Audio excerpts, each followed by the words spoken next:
Picture this, you're buckled into a worn leather seat tray table rattling as the engines hum, and you're counting the hours till touchdown. 3 hours, give or take. You expect to land, stretch your legs, maybe complain about the airline coffee. But what if you looked up from your crossword puzzle and saw a skyline that didn't belong to your year? Because your plane had skipped decades. That's not just turbulence, that's the kind of nightmare fuel we're talking about tonight. On June 21st, 1955, a flight like this supposedly took off and never came back. It wasn't a hijacking and it wasn't bad weather. No wreckage was found, no mayday call went out. It was simply gone until the story goes it touched down again in 1992 as if nothing had happened. Crew and passengers unaged. Bags still tagged for Miami. The pilot apparently leaned out his window and asked what year it was. And here's the kicker, you probably wouldn't survive that reality check. Imagine being gone for nearly 4 decades while your calendar stayed stuck on the day you left. Now, I don't blame you if you're raising an eyebrow. Stories like these straddle that foggy line between fact, folklore, and friend of a friend legend. But whether or not you believe in phantom planes, frozen villages, or time tunnels under Midwest cities, these tales all whisper the same thing: time isn't as reliable as we pretend it is. Clocks tick, calendars flip, and we go about our lives assuming everything runs in one neat direction. But every once in a while, the world likes to mess with us just to prove it can. And before we get too comfortable, let's make one thing clear: you probably wouldn't enjoy stumbling into one of these glitches. Best case, you come back hours later confused and rattled. Worst case, you don't come back at all, leaving behind nothing but a name on a missing persons list. So before you get cozy, take a second to like the video and subscribe, but only if you really like what I'm doing here. And while you're at it, drop your location and the time where you're watching, because time zones are the one kind of time slip we can all agree on. I'll admit there's something weirdly seductive about these stories. Whole planes reappearing from nowhere, ghost trains rumbling down tracks no longer in use. Villages where dinner was still warm but the people were gone. They aren't just tales of vanishing, they're tales of intrusion. The past bleeding into the present leaking into the past, and the unsettling idea that one wrong step might send you somewhere or someone you were never meant to be. So go ahead, turn off the lights, maybe flick on the fan for that soothing background noise, and lean back. We're about to wander into storms that freeze in midair, walk beside soldiers who never made it home, and step onto streets that belong to other centuries. The boarding call has been announced, and this is a one-way trip into the mysteries of time itself. Now turn off the lights, maybe turn on the fan for some soothing noise, and let's get started on tonight's journey together. The engines of a Douglas DC-4 throb like a steady heartbeat as you taxi toward the runway. Outside New York's LaGuardia Airport glitters under a July sun, the kind of morning where the air smells faintly of jet fuel and hot asphalt. It's July 2nd, 1955, and you're bound for Miami, a quick hop, 3 hours tops. The flight attendants smile, the captain's voice crackles confidently through the cabin speakers, and you tell yourself this is just another flight. But here's the thing, if you'd been on Pan Am Flight 940 that morning, you wouldn't have landed in Miami. You wouldn't have landed anywhere, at least not for another 37 years. 57 passengers and 4 crew members strapped themselves in that day. The flight lifted off without a hitch, climbing south along the east coast. On radar screens, the blip representing Flight 914 drifted along steadily right where it should be. Then nothing. One moment the plane existed, the next it didn't. No distress call, no smoke trail, no last-minute mayday cutting through the static. It was simply gone, as though someone had erased it from the map with a flick of a wrist. Search crews scrambled. Helicopters combed the swamps of Florida, cutters sliced through Caribbean waters, and families sat in crowded waiting areas clutching photographs of loved ones and hoping for a miracle. But the miracle never came. No wreckage, no bodies, not even an oil slick. Airline officials muttered vague phrases about possible mechanical failure while quietly preparing compensation paperwork. After a few months, Flight 914 became just another sad entry on the long list of aviation mysteries.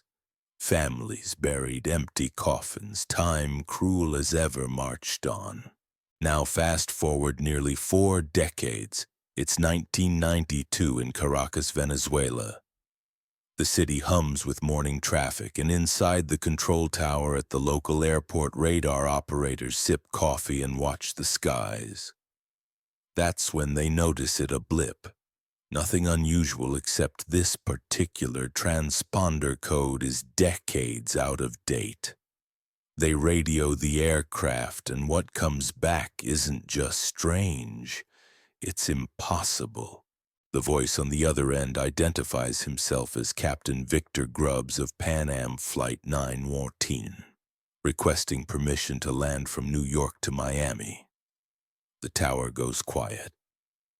Did he just say 1955? Did he just rattle off a flight number retired long before the Berlin Wall even went up? Controllers exchange looks, half disbelief, half fear, but the plane is descending, undeniable on their screens. Witnesses swear that as the DC-4 touched down, it looked like a relic. Its paintwork bore Pan Am's logo, but the style was faded, decades out of date. No one had seen one of those liveries since Eisenhower was president. A marshaller on the ground approached the cockpit, expecting some kind of prank. Maybe an air show stunt. Instead, the pilot leaned out of his window, face pale, and asked in complete seriousness, "What year is it?" Imagine being that guy with the orange paddles, sweaty on the tarmac, suddenly responsible for answering one of the most terrifying questions anyone can ask. The ground crew told him it was 1992. And according to the story, Captain Grubbs blanched his hands, trembling on the yoke. Before officials could swarm the plane, before passengers could disembark, the engines roared back to life. The DC-4 taxied quickly down the runway, turned and took off again, vanishing into the sky just as suddenly as it had appeared. All that remained were a few papers blown from the cockpit. A small 1955 desk calendar. A passenger manifest with names that matched Pan Am's missing flight. Items out of time scattered on Venezuelan tarmac like breadcrumbs to nowhere. Now let's pause. Does this sound too cinematic to be real? Absolutely. Skeptics have pointed out that no verified flight logs, no maintenance records, and no credible first-hand passengers ever came forward. Pan Am itself had gone out of business by 1991, leaving no corporate entity to comment. Much of the story seems to have sprung from sensationalist magazines, the kind that liked to run headlines about alien abductions and haunted refrigerators. And yet, the story refuses to die. Why? Because the imagery is irresistible. You don't need to believe it to feel the shiver. A gleaming silver aircraft lost for decades, descending like a ghost into an airport that never expected it. A pilot bewildered, asking what year it is. Passengers staring out their windows, confused why the cars on the highway look like something out of a science fiction movie. Historians still debate whether the Flight 9 Morton story was stitched together from multiple smaller incidents, each exaggerated in the retelling. Maybe a different lost flight, maybe a radio call misheard. But the reason the legend sticks isn't about evidence, it's about the itch in our minds that time itself might not be as stable as we pretend. Picture being one of those passengers. You buckle up in 1955, order a ginger ale, maybe light a cigarette because smoking is still allowed, and 3 hours later you land in a world of cell phones, compact discs, and neon windbreakers. Everyone you love is either dead or elderly. Your own children are grandparents now. Your home has been sold, demolished, turned into a strip mall. For you, no time passed. For the world, nearly 4 decades disappeared. That's not just a time slip, that's psychological annihilation. Now could it have been mass hysteria? An urban legend cooked up by Cold War paranoia, sure. But every skeptic's explanation leaves something unsatisfying.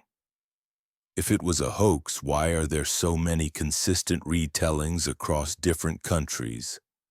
If it was misidentification, why did no one else see the real plane that supposedly landed that day?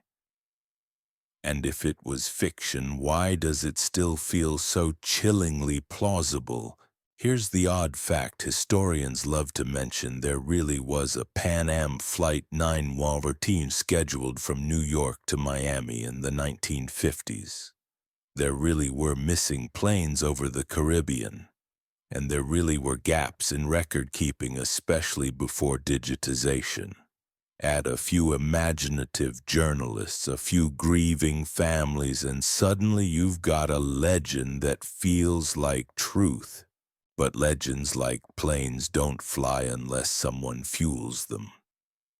And the fuel here is fear.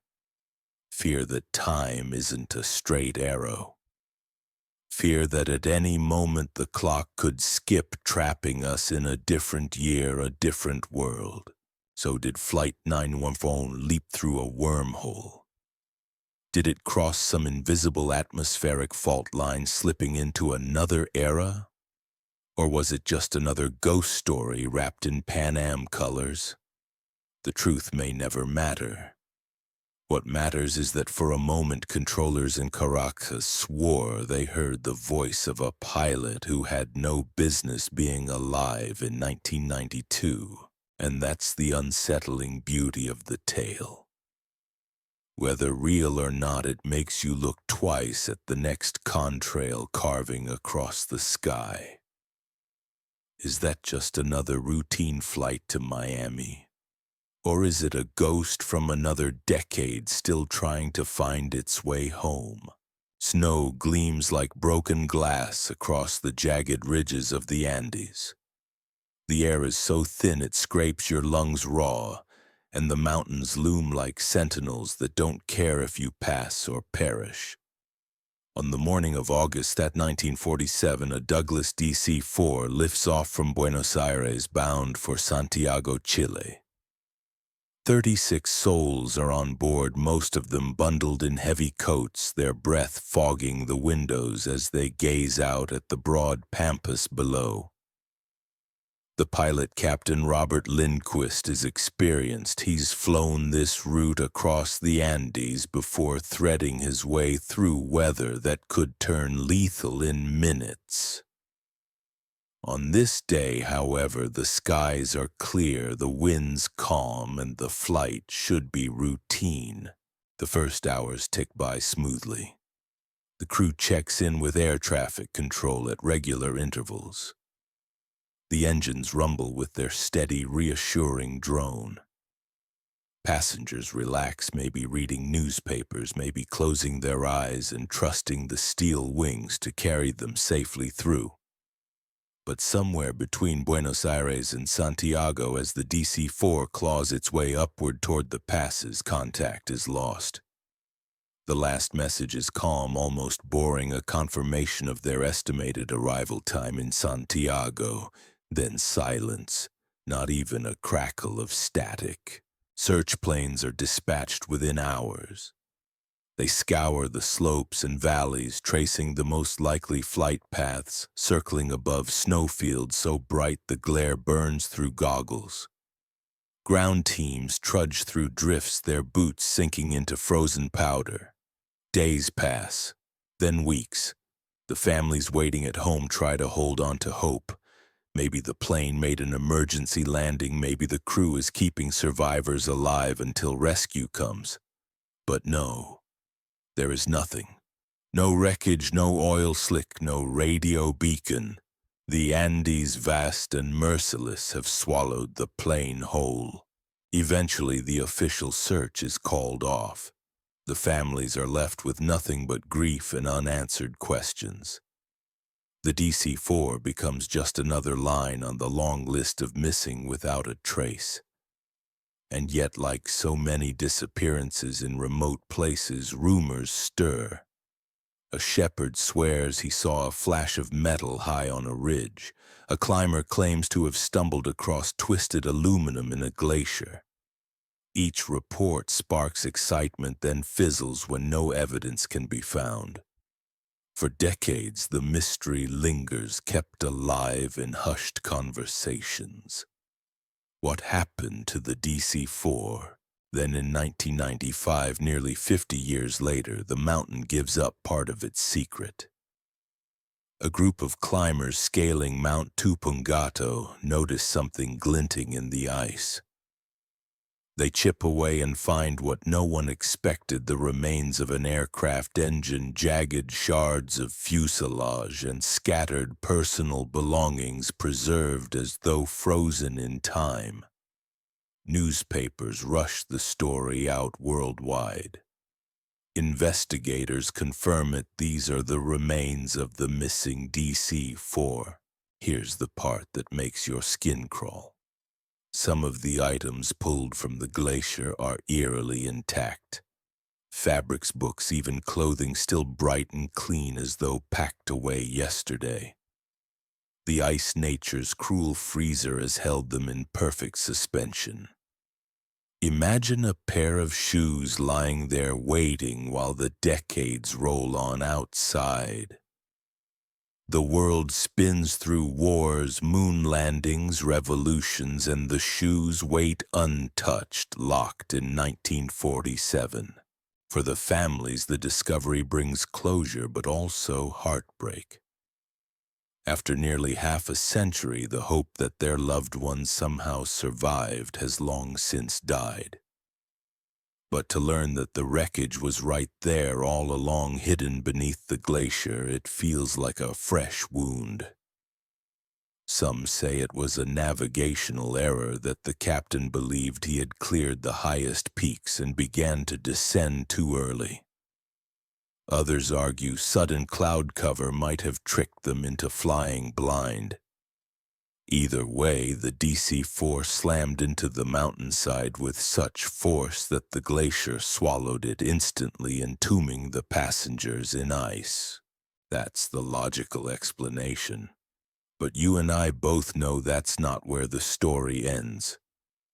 Strange details nag at the edges. Why were there no distress calls? Why did search planes and ground teams working tirelessly at the time find nothing? And why did rumors of sightings persist for decades, long before the wreckage finally emerged? Here's where the legends take over. The Andes have long been fertile ground for tales of vanishing travelers. Local folklore speaks of places where the mountains fold reality in on itself, passageways where time doesn't flow quite right. Shepherds talk of wandering into a fog bank and emerging hours later in a valley miles away. Some say the DC-4 slipped through such a crack not just into the mountains but into another pocket of time.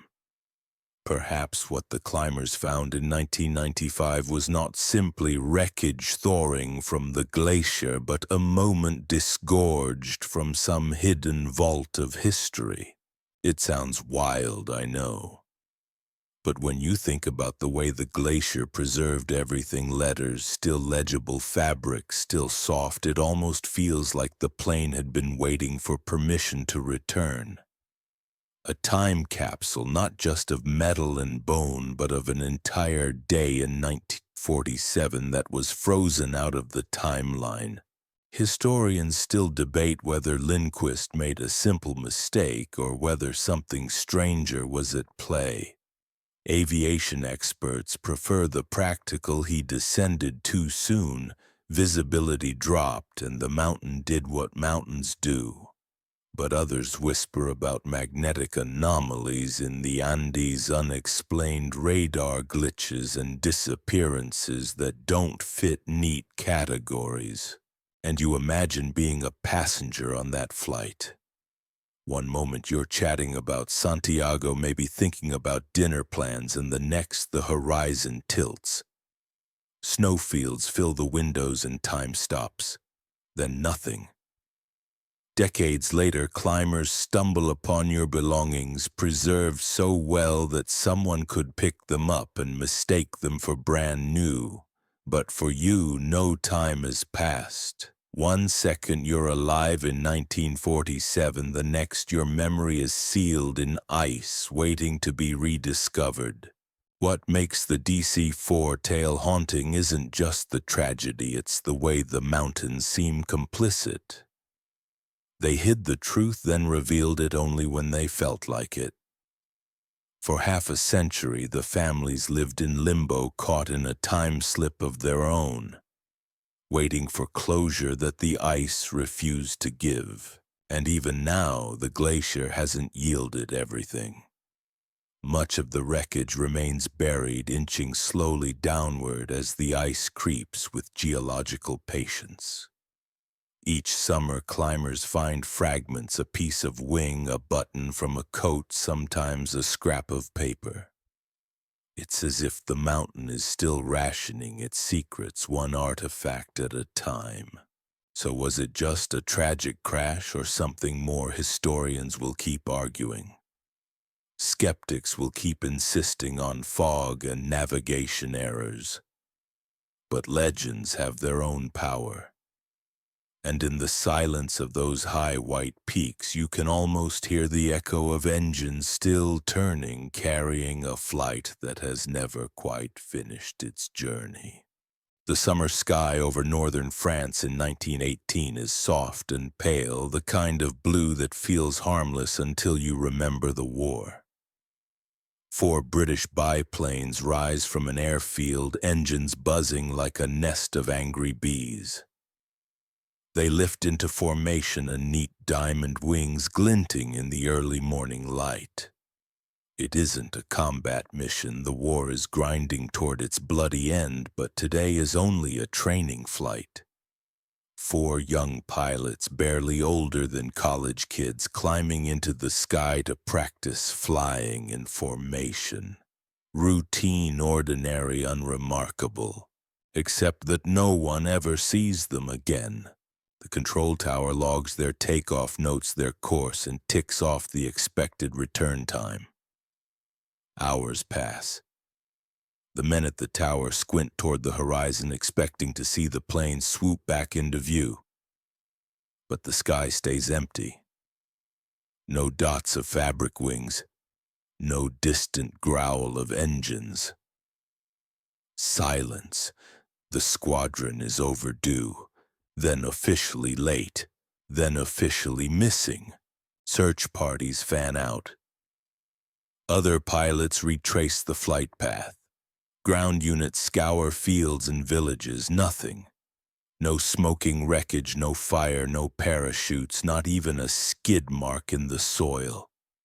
It's as if the 4 planes have been plucked out of the air and hidden in some locked room of the universe. Theories swirl as they always do. Mechanical failure impossible for all four at once. Enemy attack. Not likely. The route was far from the front, and there are no reports of German fighters in the area that day. Weather.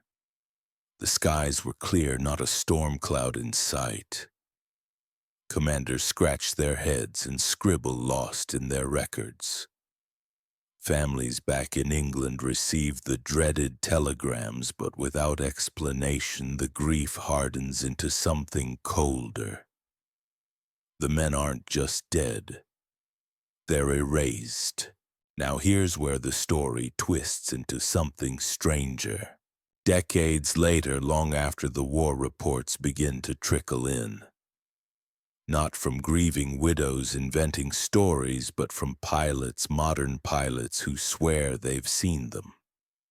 Somewhere over the English Channel in the 1950s, a commercial airline captain spots four antique biplanes flying in perfect diamond formation. He rubs his eyes, checks his instruments and radios in the sighting. The markings: Royal Air Force, First World War. Impossible. He watches them glide across the sky, unnervingly smooth, no wobble, no turbulence. Before he can make contact, they vanish into a cloud bank and never come out. He isn't the only one.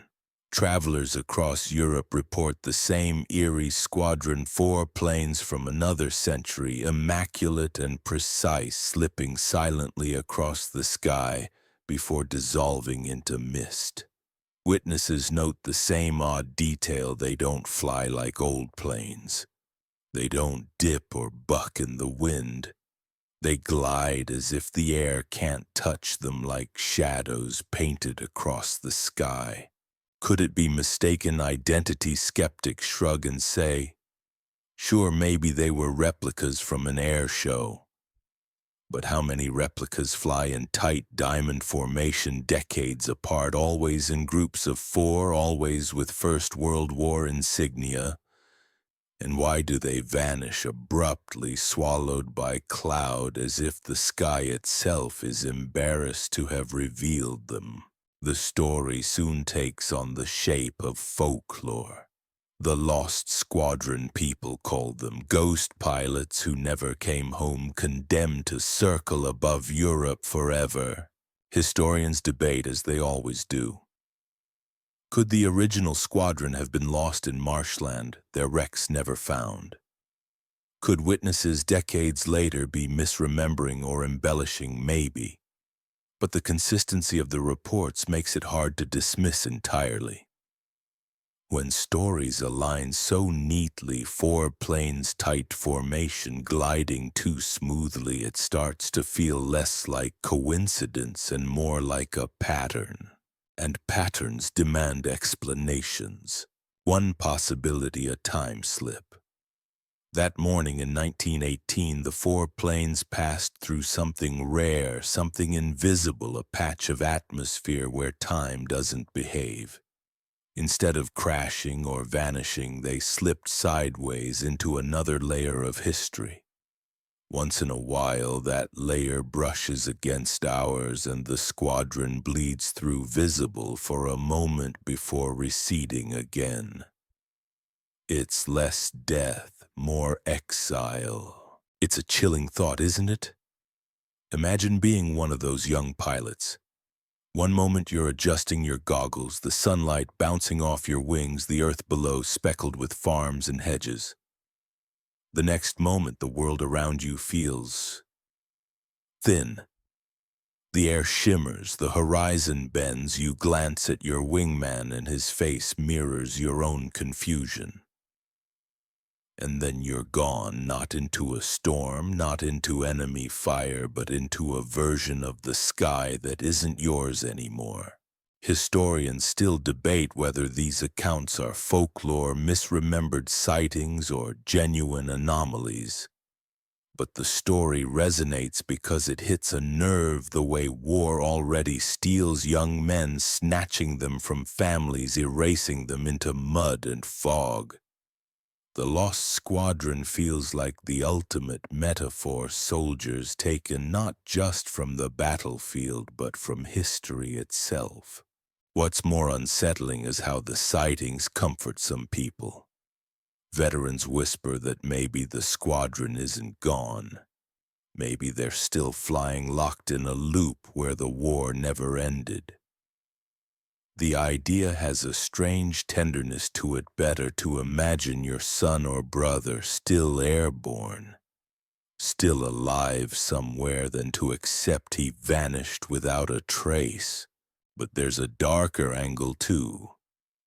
If time can slip that way, if a squadron can be exiled into the cracks of reality, then what's stopping it from happening again? If the sky can swallow 4 planes in 1918, what about 4 jets in 2025? You look up at the contrails and wonder, are they heading home, or are they seconds away from joining the lost squadron? And let's not forget, phantom armies are not unique to this story. The First World War is filled with strange accounts, the angels of Mons, glowing figures said to protect soldiers in battle. Ghostly columns marching where no units existed. The line between hallucination, myth, and anomaly is razor thin. But when the same story repeats across decades, from commercial pilots to casual stargazers, you start to wonder if history left a permanent scar in the sky. So what happened to those 4 biplanes? Did they crash unseen, their bones buried under French soil? Did they desert, slipping away into some farmstead never to be heard from again? Or are they still flying, trapped in a slice of time that doesn't belong to us, emerging now and then to remind us that the sky has secrets it isn't ready to share? Next time you see a cloud bank rolling in, ask yourself what's hiding inside: just moisture and light, or 4 ghosts in canvas wings, engines humming, eyes fixed straight ahead, never touching down. Liverpool doesn't exactly scream portal to another dimension. It's a port city, busy and brash, with streets that smell of chip shops and diesel buses, and a skyline that always feels like it's half in rain. But tucked among the traffic and the crowds is Bold Street, a shopping stretch so ordinary it hurts. Cafes, bookstores, boutiques, you'd never guess it's ground zero for one of the world's strangest clusters of time-slip stories. The most famous account belongs to a retired police officer named Frank. Picture him practical, sharp-eyed, the kind of man who spent decades noticing the smallest details of license plates and suspicious glances. It's the late 1990s, and Frank is strolling toward a bookstore to meet his wife. It's a clear, ordinary day, the kind where you don't expect anything unusual to happen, let alone the impossible. As he crosses the street, something strange slides over the world. The chatter of buskers and car horns fades, muffled like someone pressed a pillow against his ears. The air thickens, heavy, almost syrupy. He slows his pace, frowning because something isn't right. The shop windows he passes are no longer filled with glossy posters and neon displays.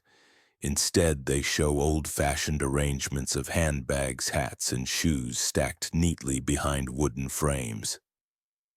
Cars parked along the street, gone, replaced by rounded, chrome-trimmed vehicles that look fresh from an antique car show. And then the people. Hats, gloves, long dresses, men in suits despite the mild weather. Not retro fashion, not quirky hipster vintage, but the kind of clothing you only see in faded photographs. Frank keeps walking, but unease crawls up his spine. He's a cop. He's trained to notice when something's out of place, and here everything is out of place. He ducks into what should be the bookstore, only it's not. Instead, he finds himself in a handbag shop, the air rich with leather polish. Behind the counter stands a woman with a tidy hairstyle straight out of the 1950s. She greets him politely, though there's a flicker in her eyes that says she knows he doesn't belong. Frank touches a handbag, half expecting it to vanish under his fingers, but it feels real. Solid. The stitching tight, the leather smooth. And then, just as suddenly, the moment shatters. He glances toward the door and the world outside has shifted again. The cars are modern. The bookstore is back where it belongs. The people wear t-shirts and sneakers carrying shopping bags with bright plastic logos. The handbag store is gone. In its place, the bookstore waits for him, its windows filled with paperbacks.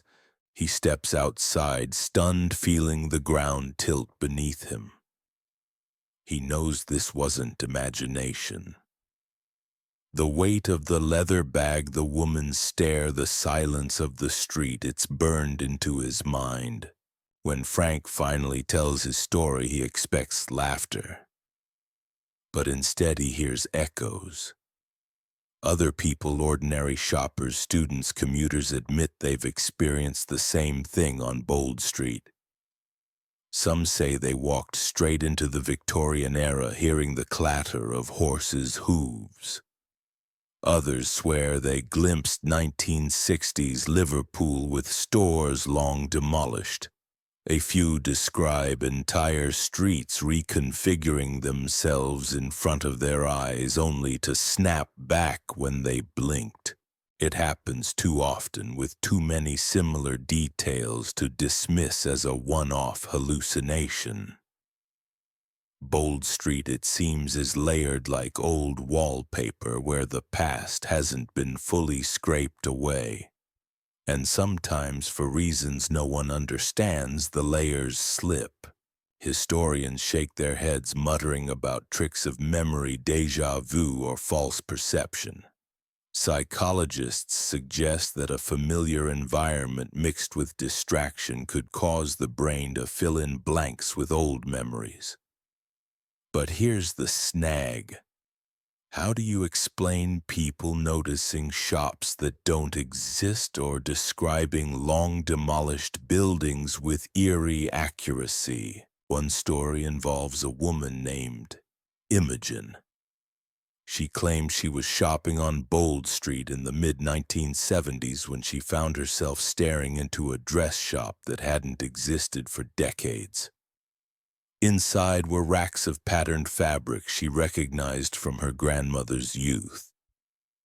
She walked in fascinated, but when she stepped back outside seconds later, the storefront had transformed into a modern fast food joint.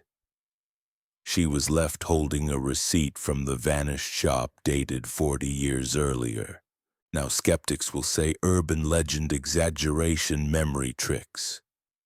And maybe they're right. But maybe, just maybe, Bold Street is what happens when the past leaks through a crack. Cities are strange things. They're built layer on layer, brick on brick, memory on memory. Streets remember what once stood there. And maybe in some places those memories are strong enough to become reality. Think about it, how many people have walked down Bold Street in the past 200 years? How much emotion, joy, anger, loss, laughter has soaked into the pavement. Perhaps those feelings leave a residue, an imprint. And under the right conditions, heat, light, maybe just chance, that imprint comes back to life for a few seconds, catching unlucky pedestrians in a loop they can't explain. Now imagine being Frank again, standing in that handbag shop. You hear the tick of a clock on the wall, see the sunlight slanting through the glass, smell the polish. You feel the leather weighty in your palm. And when the world snaps back, you're left standing in a bookstore, empty-handed, heart pounding. If that's imagination, it's one heck of a detailed one. The Bold Street time slip has become so famous that paranormal researchers and curious tourists flock there hoping for their own encounter. Some linger at the exact spots described in stories, waiting for the air to shimmer or the sound to muffle. Most walk away disappointed, but a few walk away pale, insisting they saw something, a flicker of another time, a car too old to be real, a shadow of a vanished shop. Historians still debate whether to classify Bold Street as folklore, mass hysteria, or something stranger. But the fact that so many accounts span decades with consistent details makes the legend stubborn. You don't have to believe them to feel uneasy the next time you stroll past a row of shops. After all, who's to say the world around you won't shift in an instant, revealing streets from another century? And here's the thing, imagine if you slipped but didn't slip back. Imagine stepping into 1950s Liverpool and staying there, your family in 2025 searching for you while you stand helplessly in a shop that hasn't existed in 70 years. That's not just unsettling, it's terrifying. So maybe Bold Street is more than an urban legend. Maybe it's a crack in time's facade, a reminder that the past doesn't stay buried. It waits crouched beneath the surface, ready to grab hold of anyone who isn't watching where they step. Next time you're out shopping, try this little thought experiment. Pause, close your eyes, and open them again quickly. Check if the signs, the people, the very air around you feel right. If they don't, well, congratulations, you might just be Bold Street's next traveler. The Florida sun blazes down on December 5th, 1945, a perfect day for training flights. At Naval Air Station, Fort Lauderdale, 5 TBM Avenger torpedo bombers roll into position on the tarmac. The aircraft are sturdy, reliable workhorses of the U.S. Navy. They're not flying combat missions today. The war is over, and this is just practice. A triangular route, a few hours over the Atlantic, then back in time for dinner. Easy. The flight leader is Lieutenant Charles Taylor, a veteran with combat experience. His men trust him. The younger pilots glance his way for reassurance, their faces still soft with youth. Engines roar, the planes lift into the air one after the other, and Flight 19 becomes a speck in the bright blue sky. For the first hour, everything seems routine. Check-ins come back clear, the planes are on course, and the ocean glimmers like glass below. Then something shifts. A call comes through the radio. Taylor's voice, calm at first, then tinged with unease. "My compass is out," he says. Static crackles. Controllers on the ground lean closer to their headsets. Taylor insists his instruments are failing. He thinks he's over the Florida Keys, but he isn't. He's hundreds of miles northeast. His sense of direction is unraveling. The control tower urges him west toward the setting sun. That's Florida, that's safety. But Taylor hesitates. "We can't tell which way is west," he admits. His words sound wrong off. A seasoned pilot should be able to find west just by looking at the sun. But Taylor seems disoriented, trapped in a sky where nothing makes sense. The minutes stretch on. Fuel is running low. Other pilots try to intervene, suggesting turns, questioning his decisions. But they stick with their leader, loyal, maybe too loyal. One of the last transmissions is faint, fractured. "We are not certain of our position." Everything looks strange. The ocean doesn't look like it should. The line goes dead. 5 planes, 14 men gone. The Navy launches a massive rescue effort. Ships comb the waters, aircraft sweep the skies. Searchers expect to find debris, oil slicks, life rafts, something. But there is nothing. Not a single scrap of metal, not a single floating body. The Atlantic swallows it all. Then the nightmare doubles. A PBM Mariner flying boat dispatched as part of the search takes off with a crew of 13. Less than an hour later, it too vanishes. Witnesses report a fireball flashing over the waves, but again there's no wreckage, no survivors. Now 27 men are gone in a single afternoon. Imagine being one of the radio operators that day. You sit in a dimly lit room, headphones pressed tight, straining to make sense of Taylor's fading voice. You hear panic creeping in the static, swelling, then silence. Hours later, you hear that the rescue crew sent to save them has vanished as well. You take off your headset, numb. The room feels colder. Time itself feels wrong. Historians call it one of the most enduring mysteries of the Bermuda Triangle, and for good reason. 5 planes don't just disappear. A rescue crew doesn't just vanish without a trace. It defies logic. Of course, the official explanations try to tame the story. Some say Taylor, rattled and confused, led his men hopelessly off course until fuel ran dry. The planes ditched in rough seas, sank fast, and were never found.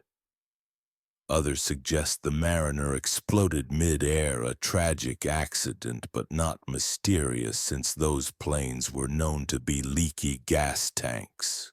But then you remember Taylor's words. Everything looks wrong. The ocean itself didn't look like the ocean. That doesn't sound like pilot error. That sounds like a man staring into something unfamiliar. Over the decades, countless theories have sprung up. Magnetic anomalies, rogue waves, sudden squalls invisible to radar. And of course the big one, the Bermuda Triangle itself, that legendary patch of ocean infamous for eating ships and planes.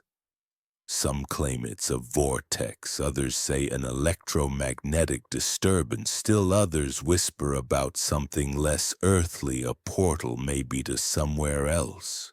Even skeptics have to admit the details are unnerving. 5 planes, all experienced crews, vanish simultaneously.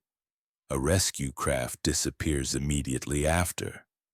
And across all of it, not a single piece of physical evidence. If it was just a storm or just an explosion, wouldn't something have surfaced? And then there's the folklore. Sailors have long spoken of strange mists rising in the triangle, mists that seem to disorient, confuse, and even swallow vessels whole. Pilots in later years have reported flying into walls of cloud where their instruments spun wildly, their compasses locked, and time itself seemed to hiccup. Some emerged hours later with fuel untouched. Others swore they lost only minutes, though their watches showed hours gone. Picture Flight 19 trapped in one of those mists. 5 planes circling compasses, useless radios faltering. The sun above them no longer pointing west, the ocean below no longer behaving like water. Their leader's voice growing tight with dread as reality itself flickered. What if they weren't lost at sea but lost in time? Historians still debate, of course. Was Taylor just a man overwhelmed by faulty instruments? Did the Navy cover up incompetence by stamping unknown causes on the report? Or did those 14 men really glimpse something no pilot was meant to see? Either way, Flight 19 is remembered not as a routine training exercise but as a haunting, a reminder that even with technology, training, and experience, the sky can simply refuse to give you back. And maybe the creepiest part, if you sit in a quiet room with the lights off and listen to the Navy's archived radio transcripts, you can almost hear the desperation. Static confusion voices trying to stay calm as the ocean pulls them deeper into silence. It doesn't matter if you think it was human error or a time slip, the sound alone is enough to make your chest tighten. Next time you look at a map and trace the Bermuda Triangle between Florida, Bermuda, and Puerto Rico, remember this Flight 19 left Fort Lauderdale expecting to be back by sundown. Instead, it became part of the ocean's secret ledger. And the ocean isn't telling. It's a summer afternoon in 1901, the kind of golden day when the gardens of Versailles looked like something painted by hand. Two English women, Charlotte Ann Moberly and Eleanor Jourdain, are wandering the shaded paths of the palace grounds. Their academic school principals on holiday, more comfortable with dusty books than ghost stories. The last thing on their minds is stepping into a legend. At first, everything seems ordinary. Tourists stroll the gravel path, sunlight glimmers on the fountains, and the air hums with cicadas. But as they drift away from the main walkways toward the Petit Trianon, a hush falls over the gardens.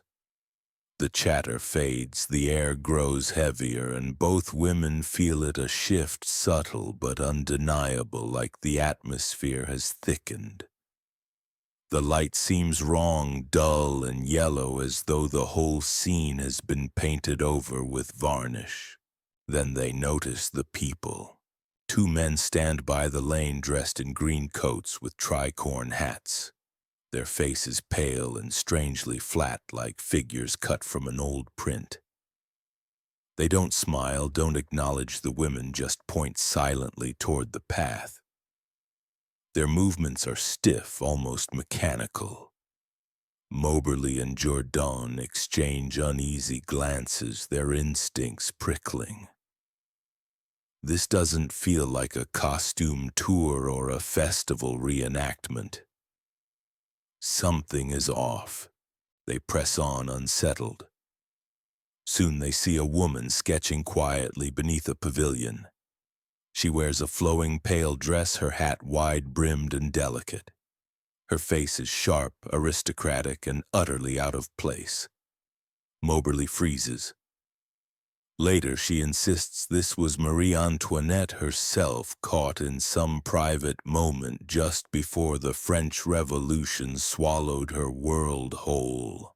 Around them, the gardens have shifted too. Small stone bridges, cottages, and buildings they'd never seen on maps or in guidebooks suddenly appear. And the stillness, no wind, no birds, just a silence that feels like it's holding its breath. Jourdain later describes it as stepping into a painted scene, beautiful, vivid, but flat, unreal, like walking through a memory rather than a place. Finally, after what feels like hours, they step out onto another path. Instantly, the air clears. Sunlight brightens, tourists reappear in their modern clothes, and the sounds of Versailles return in a rush. Chatter, footsteps, the splash of fountains. Just like that, the strange overlay of another time is gone. Shaken, the women keep quiet at first, but the memory nags them, vivid and consistent. Over the following days, they compare notes, realizing their accounts match in uncanny detail. They begin researching old maps and records of Versailles. And here's where the story sharpens. The buildings they saw, which no longer existed in 1901, had in fact stood there in the 18th century. They'd been demolished long before either woman was born. 10 years later, in 1911, they published their story under pseudonyms in a book called An Adventure. The book causes a stir, some readers fascinated, others dismissive.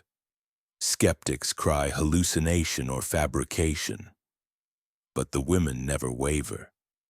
Until the end of their lives, they insist what they experienced was real. Theories abound. One is that they stumbled into a historical reenactment, though there were no such events recorded that day. Others suggest it was a case of shared dissociation, a kind of psychological episode triggered by heat fatigue and suggestibility.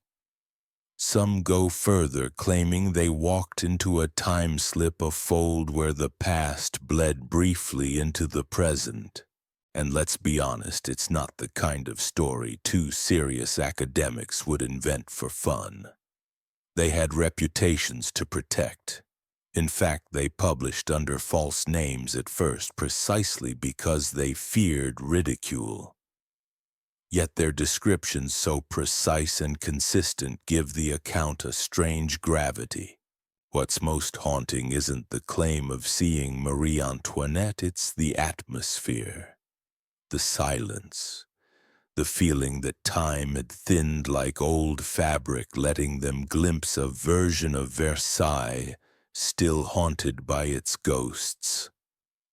Historians still debate whether the women walked into a psychological mirage or something more exotic. But if you've ever been in a place that felt wrong, air too heavy, silence too deep, you know how convincing the sensation can be. And if the past can replay itself like that, what does it mean for us? Imagine strolling through a park and suddenly finding yourself in 1770. The people around you can't see you. The world looks familiar but wrong. And then without warning, you're back in your own time. What if that isn't fantasy? What if it happens more often than we admit, but only a few notice? Walking through Versailles today, you can still find the Petit Trianon. You can stroll the same shaded lanes. And if you let your mind wander, you might feel it too, that prickling in the air, that sense of being watched by eyes centuries old. Skeptics will say it's suggestion, imagination playing tricks. But deep down you wonder if the past left an imprint here strong enough for two women to stumble into. Could it still be waiting for someone else? Maybe for you, the Versailles time slip endures because it doesn't read like folklore. It reads like an academic report laced with details that shouldn't have been possible for the women to know. Whether it was illusion haunting or a glitch in time itself, it's a story that whispers whenever you pass through places with too much history. Maybe the past hasn't gone anywhere. Maybe it's just waiting beneath the surface, ready to reappear when the air is right. And when it does, you might find yourself face to face with someone who hasn't realized they're 200 years too late. The storm rolls in without mercy. Rain smashes against the farmhouse windows like handfuls of gravel, and thunder doesn't just rumble, it rattles the dishes in the cupboards. Daniel, a farmer used to bad weather, sits at his kitchen table, tapping nervous fingers against the wood. Something about this storm feels wrong. It's too heavy, too endless, like it's building towards something it shouldn't. Then the first power surge hits. The lights flicker. The refrigerator hum deepens into a bone-rattling vibration that seems to come from the walls themselves. Daniel frowns and heads to the back door, drawn outside by an eerie glow spreading across the fields. Lightning splits the sky. Only this time it doesn't fade. It freezes an electric tree rooted in the clouds, its branches hanging suspended mid-air. The wind cuts off instantly. Raindrops stop halfway down their fall, glittering in the still light like beads of glass strung on invisible wires. The whole storm has stopped breathing. Daniel steps out into it, heart pounding. The silence is crushing. Even his own footsteps echo too loudly, bouncing back strangely as if the world doesn't know what to do with sound anymore. He reaches out to touch one of the hanging droplets, expecting it to splash onto his fingers. Instead, his hand passes right through, leaving no ripple at all. The water is there, but not there. He walks farther into the field, unable to resist the pull of it. The lightning still hangs across the sky, blazing but unmoving, casting fixed shadows over the land. The shadows don't flicker. They don't change. They simply exist, nailed in place like props on a stage. Daniel feels like he's walked into a photograph, or worse, into a paused movie waiting for someone to hit play again. Then he notices the shimmer. Just beyond the frozen tip of the lightning bolt, the air seems to ripple like heat over asphalt. Daniel takes a cautious step closer. The shimmer pulses and his vision blurs.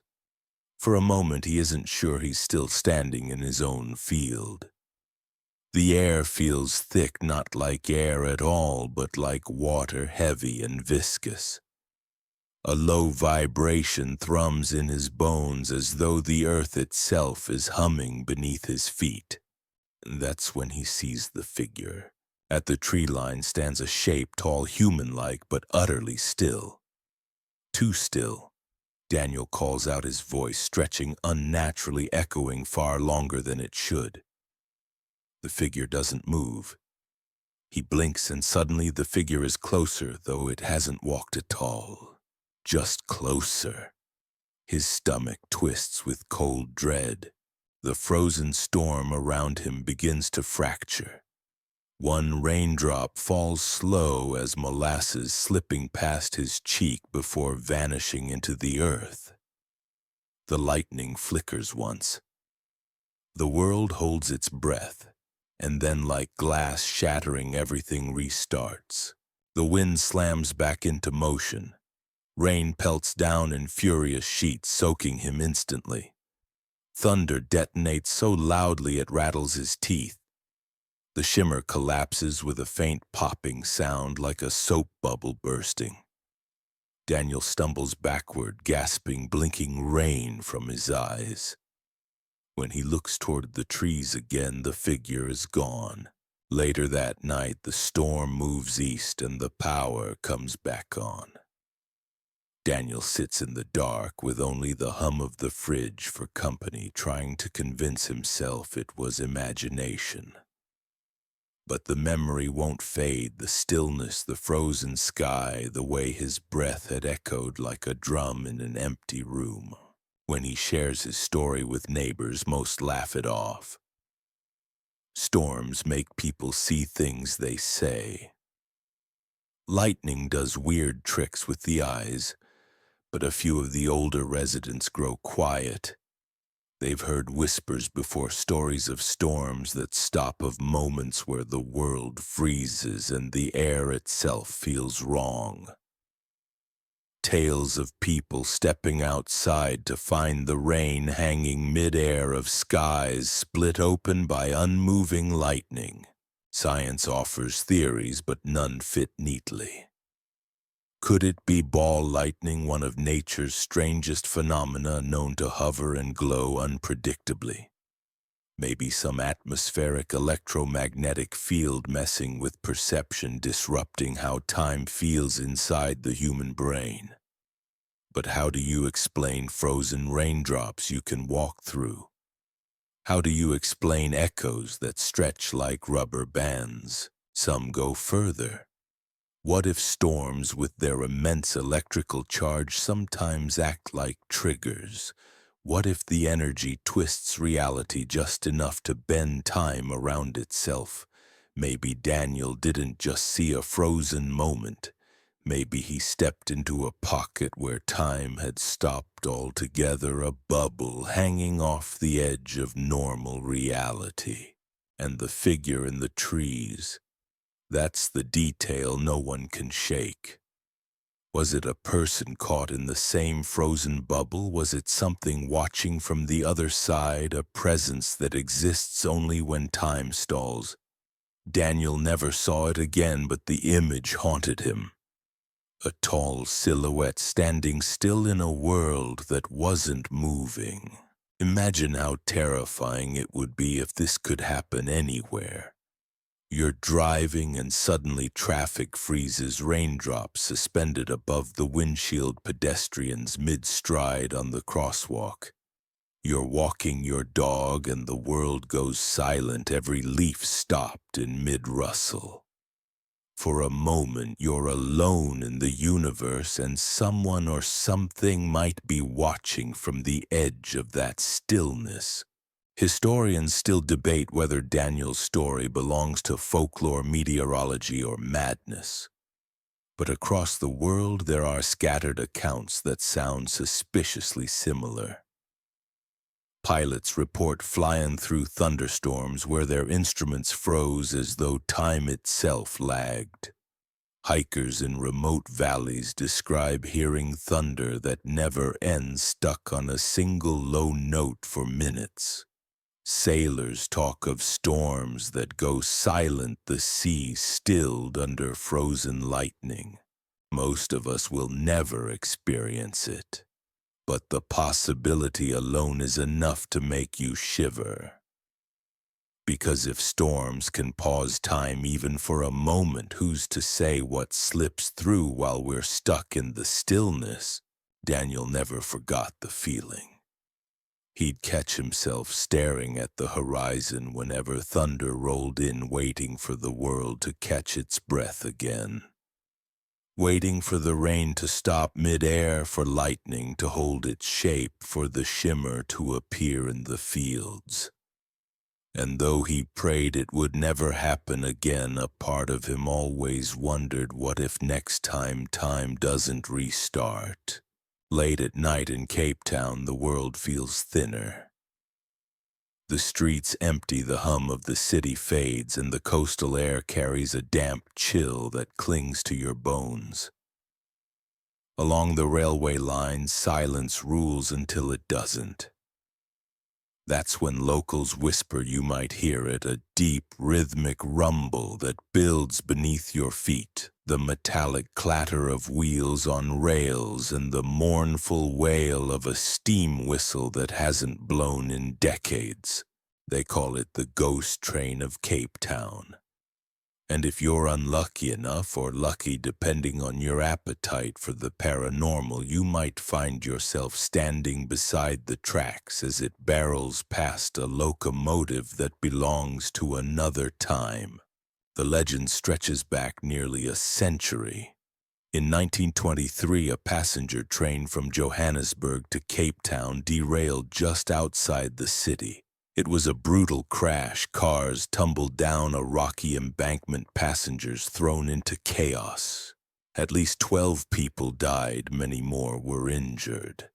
Newspapers covered the wreck in grim detail, but moved on quickly the way papers do. Yet for locals, the story never really ended. Not long after strange reports began circulating, residents living near the site swore they heard trains thundering past at impossible hours. They described the ground trembling under their feet, the unmistakable rhythm of iron wheels against steel rails. And yet, when they peered into the darkness, the tracks were empty. Others spoke of hearing the whistle, a long, piercing cry that froze the blood, only to find no engine, no cars, no smoke, just silence. Over time, the sightings grew bolder. In the 1980s, a man named Peter van der Merwe was walking home after a late shift when he heard the unmistakable roar of a steam train. He smelled coal smoke, thick and acrid, though steam engines had been retired for years. Then, through a sudden mist, he glimpsed the outline of a locomotive gliding past him. Its lamp glowed faintly, diffused by the fog, and inside the cars he thought he saw faces, pale, vacant, staring out as if aware and unaware all at once. The vision lasted seconds before dissolving into nothing. The rails before him stretched on empty and cold. Skeptics point out that Cape Town's coastal climate produces fog that plays tricks on the senses. Sound carries strangely at night, they argue. Modern freight trains run on other lines, their echoes drifting unpredictably across the city. But that doesn't explain the details. Witnesses agree on the smell of coal smoke, the uniform whistle, the apparition of the train itself. University students tried to put the matter to rest in the late 1990s. Two researchers camped near the old Salt River station, setting up cameras and audio recorders. Around 2 a.m., their microphones picked up what they swore was the slow chugging of a steam locomotive. On playback, the sound is faint but rhythmic, distinct from the low hum of the city. The students claimed they even saw a shimmer, a dark outline moving across the tracks. Their cameras recorded nothing. But their testimony only fueled the legend. Locals add more unsettling details. Witnesses report an unnatural chill in the air when the train approaches, even on warm nights. A fog sometimes materializes out of nowhere, curling low across the tracks. Some claim to see passengers staring from the windows, men in waistcoats, women with wide-brimmed hats dressed for an era long gone. A railway worker once told of glimpsing a conductor step down from the phantom train, his lantern swinging before fading into mist. If you ask old-timers, they'll tell you the ghost train retraces the doomed journey of 1923, a spectral echo stuck in a loop forever, trying to complete the trip it never finished. Every whistle is a reminder of the passengers who never reached Cape Town alive. It's not just a Cape Town story, of course. Phantom trains are a global phenomenon. In Sweden, there are tales of the Silverpilen, a subway train said to appear late at night carrying no passengers except the lost. In the United States, the Lincoln funeral train is said to haunt parts of its route, the spectral whistle of its mourning engine echoing through the night. Something about trains, symbols of progress, but also vehicles of tragedy, makes them fertile ground for ghostly folklore. Still, Cape Town's ghost train feels unique. It isn't a distant whistle or a vague shadow. People describe sensory overload, the vibrations underfoot, the stench of coal, the hiss of steam. Some even insist they've found evidence afterward, patches of dampness on the tracks where no train passed, faint soot scattered along the ballast stones. By dawn, it's always gone. Science offers a cold rebuttal. Auditory illusions, environmental echoes, temperature inversions carrying sounds across long distances. But even scientists admit these can't explain every detail, especially not the sightings of actual locomotives rolling silently past. And here's where the story sinks its hooks. Imagine standing by those rails at 3 a.m., your breath visible in the sudden cold. You hear the whistle, long, mournful, almost human. The ground trembles. A light blooms in the fog, and a massive black engine emerges, glowing faintly, dragging behind it cars filled with pale faces.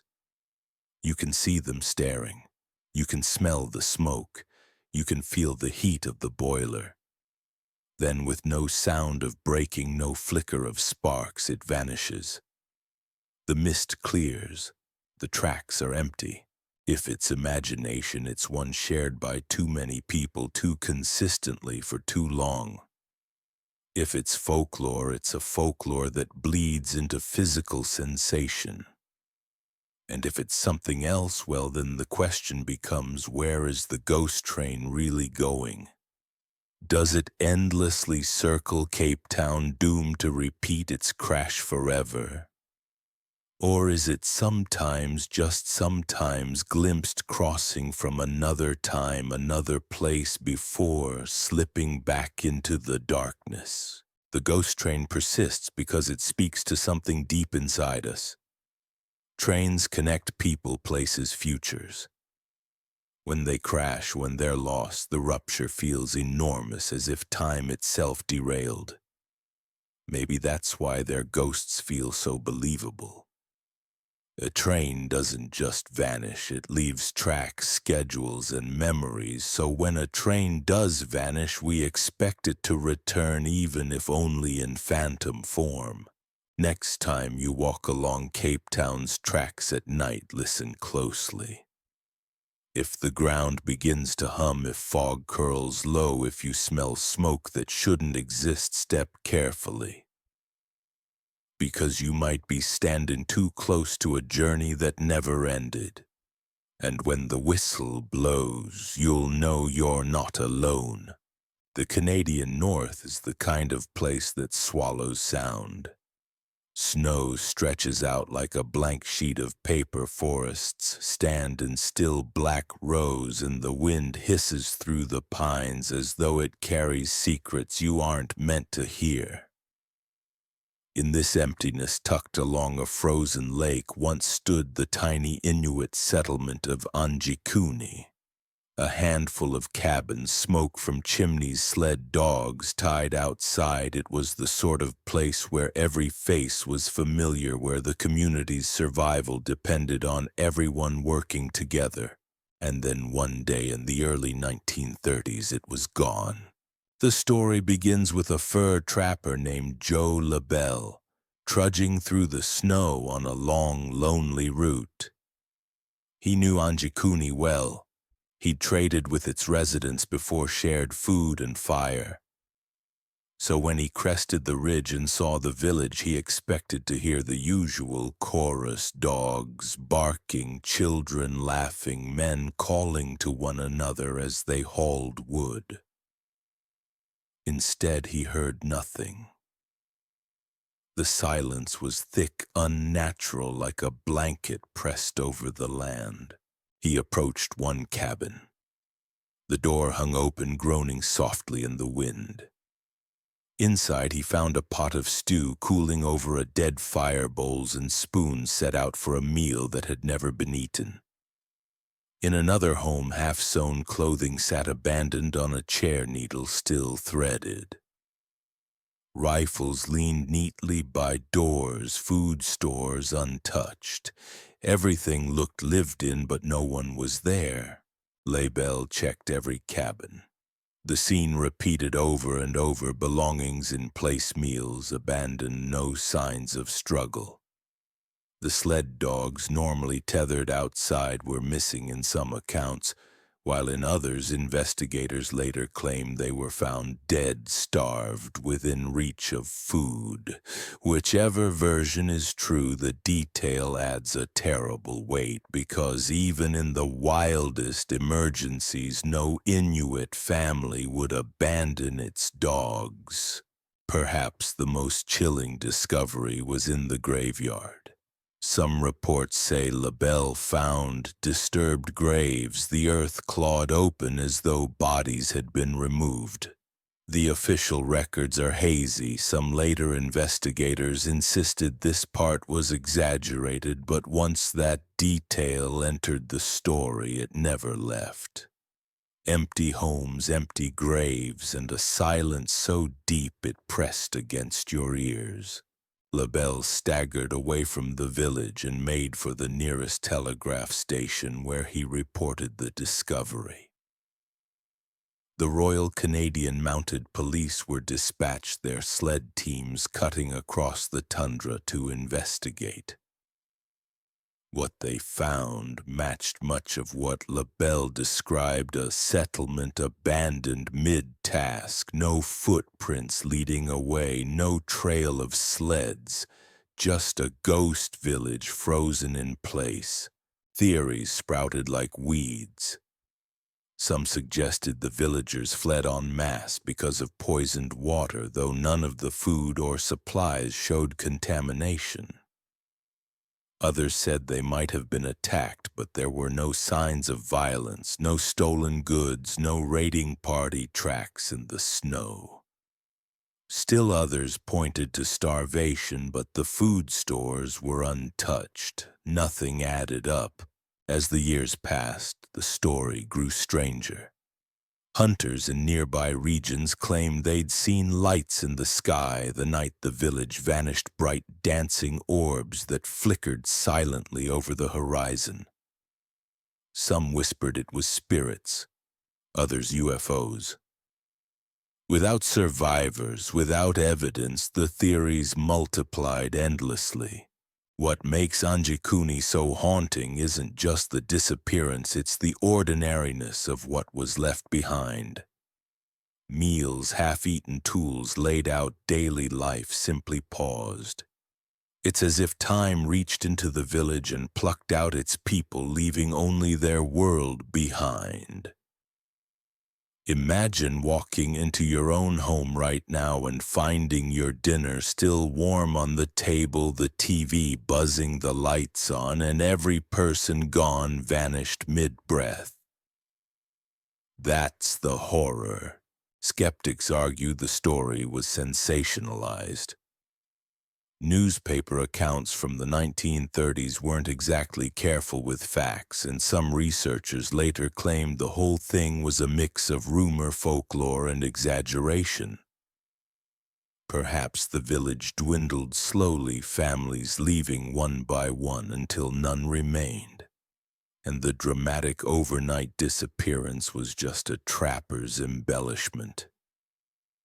But even if that's true, it doesn't explain the eerie details repeated in so many retellings: the dogs, the graves, the abandoned meals.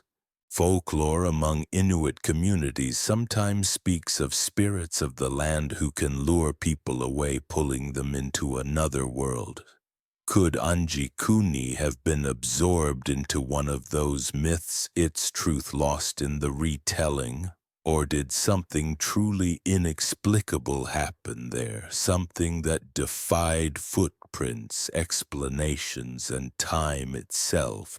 Stand in the Canadian North today near the lake where Anjikuni once lay, and you'll understand why the legend endures. The wind scours the land. The snow is endless. If a village wanted to disappear here, it could. Nature would bury it, erase it, silence it. But in the human imagination, silence doesn't mean safety. Silence means something moved in the dark. Picture LaBelle walking through those cabins, each one echoing the same story. A spoon laid across a bowl, frozen stew inside. A blanket still warm as though someone had just risen from it. A rifle ready by the door as if its owner meant to step outside and return in minutes. But no one ever did. The Anjikuni disappearance has become a cautionary tale in Arctic folklore. Some retell it as a lesson about respecting the spirits of the land.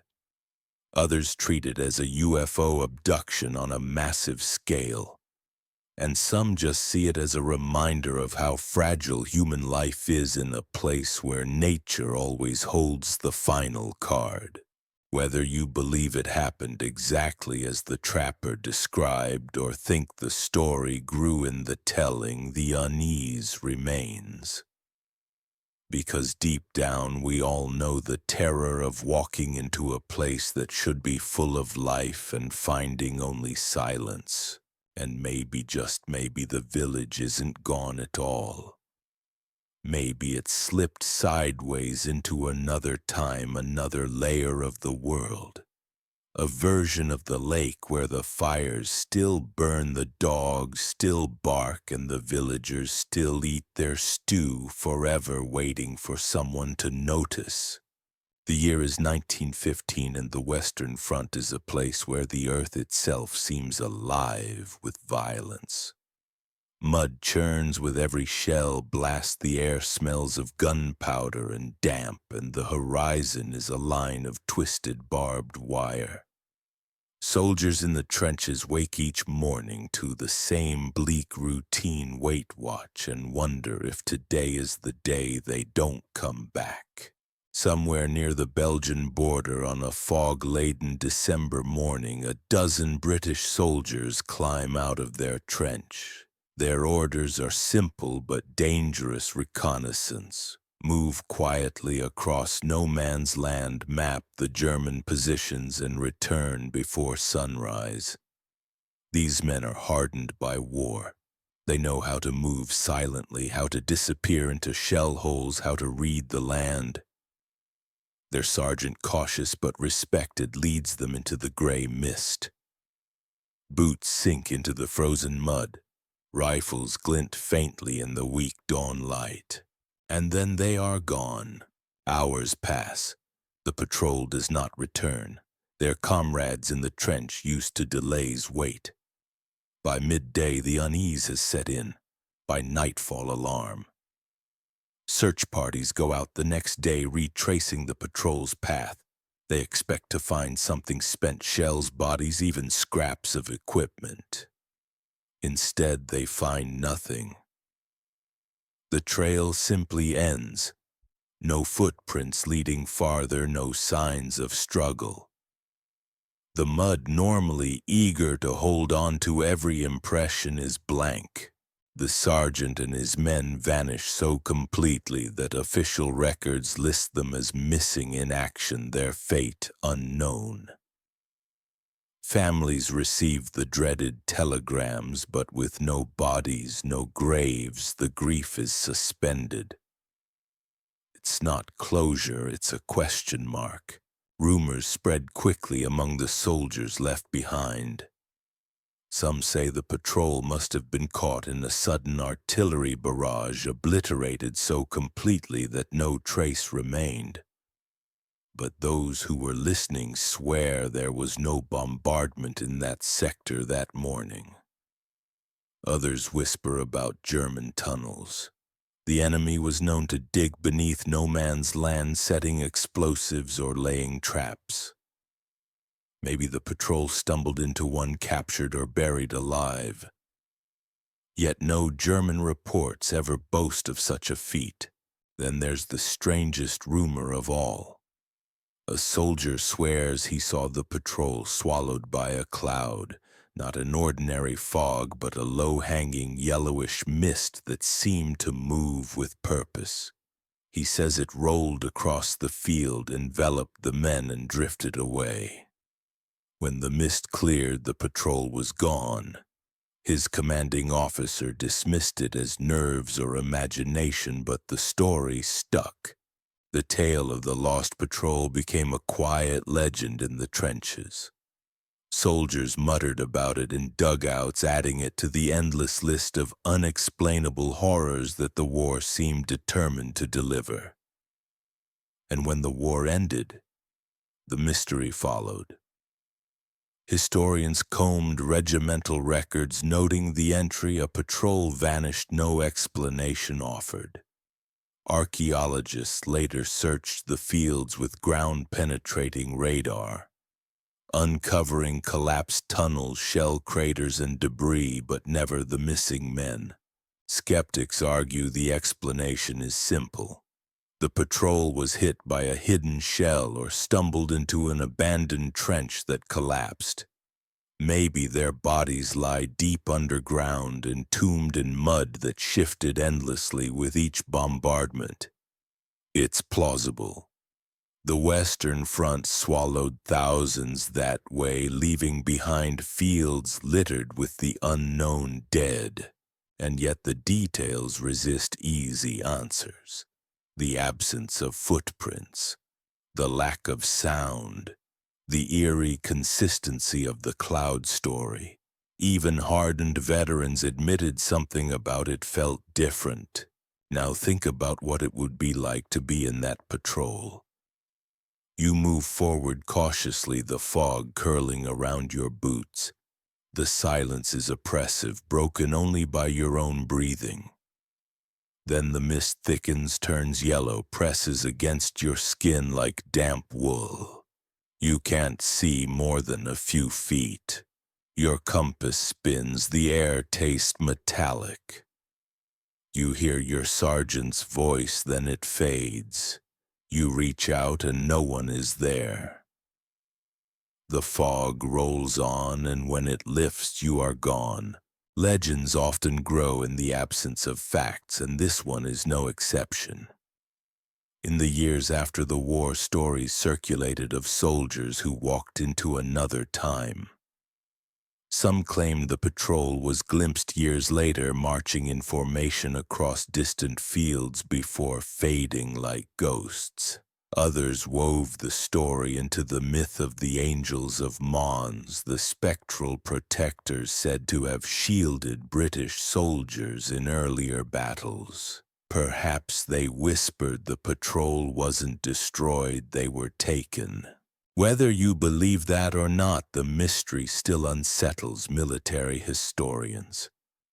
Even in the chaos of World War I, where thousands disappeared daily, the lost patrol feels unique. Most vanishings left at least fragments, helmets, rifles, a trail of blood. This left nothing, and there's the crueler truth. The families of those men never knew what happened. For them, time froze on that December morning. They waited for news that never came, wondered if their sons were prisoners, deserters, or simply dust. Grief without certainty is its own form of torture. In a way, the families were trapped in a time slip of their own, forever suspended between hope and despair. Standing on those fields today where wildflowers grow through the remnants of trenches, it's hard to imagine the terror of that morning. But some visitors swear the air still feels heavy there, the mist thicker than elsewhere. A few claim they've seen shadows moving where no one walks, or heard muffled voices carried on the wind. Maybe it's imagination. Or maybe the lost patrol is still out there, caught in a loop of fog and silence, forever walking into the unknown. Historians still debate whether the story is myth, exaggeration, or anomaly. But it endures because it captures something deeper, the fear of being erased. In war, death is expected. Disappearance is not. To vanish completely is to deny history its record, to step off the timeline altogether. And that is more frightening than death. So what happened on that December morning in 1915? Were the men crushed by mud, buried in tunnels, or taken by something stranger? We'll likely never know. But the image remains: 12 figures stepping into the fog, rifles slung, boots crunching. And then nothing. A silence so complete it still echoes more than a century later. The Black Sea has a reputation for being unpredictable. Its waters can look calm one moment, glassy under the late summer sun, then churn with dangerous swells the next. Sailors whisper that it has moods, like a living creature that decides who may pass and who will not. And in late August of 2008, it decided a sleek white yacht named Belaya Zvezda, White Star, was not coming back. The vessel was built for leisure, not speed, the kind of floating palace where wealthy owners sip wine on deck chairs, while the coastline drifts by. That morning, the passengers were in high spirits as they set out from Poti, Georgia, headed for Batumi along the southern shore. The weather was perfect. Clear skies, calm waters, laughter echoing across the deck. Everything about the day screamed ordinary. Around midday, a haze appeared on the horizon.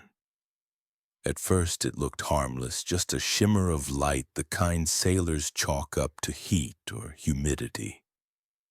But it grew thicker, creeping toward the yacht until the entire vessel slipped into its pale golden fog. Crew members later reported to port authorities by radio that visibility had dropped suddenly, though their voices betrayed no panic. They expected the haze to lift. It never did. Within moments of entering that fog, the yacht disappeared from radar. 1 second. Belaya Zvezda was moving steadily along its route. The next gone. Not a blip. Not a shadow. Nothing. Calls to the yacht's radio went unanswered.